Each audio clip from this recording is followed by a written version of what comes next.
श्रावणातील पिठोरी अमावास्या ही जशी बैल पोळा म्हणून साजरी केली जाते, तशीच ती मातृदिन म्हणूनही साजरी केली जाते आणि स्वतःच्या मातेचं पूजन करायचं असा संकेत आहे. मातेचं पूजन का? कारण सर्व तीर्थांमध्ये श्रेष्ठ अशी माता आहे. सर्व तीर्थमयी माता. मातेच्या चरणामध्ये सर्व तीर्थांचा वास असतो असा आहे. 7 गोष्टी किंवा 7 व्यक्ती या मातृस्वरूप आहे, त्यांचं स्मरण या मातृदिनी करणं अत्यंत आवश्यक आहे. सगळ्यात पहिल्यांदी बघा, आदौ माता गुरोर पत्नी ब्राह्मणी राजपत्निका धेनु धात्री तथा पृथ्वी सप्तैता मातर स्मृता.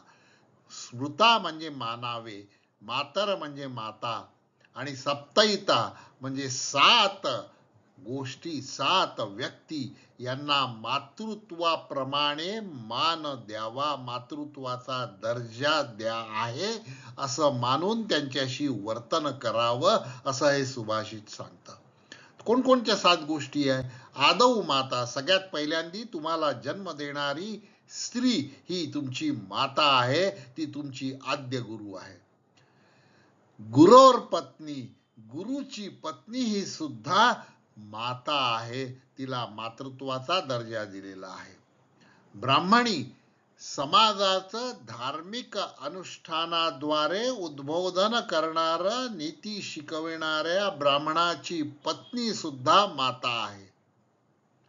राजा जसा संपूर्ण प्रजेचा पालक असतो, तशी राजाची पत्नी ही संपूर्ण प्रजेची माता असते, म्हणून राजपत्निका. धेनू, गाय, गाय सुद्धा मातृवत आहे. धात्री म्हणजे आईच्या मृत्यूनंतर लहान मुलांचं संगोपन करणारी सावत्र आई किंवा दाई सुद्धा माते समान आहे.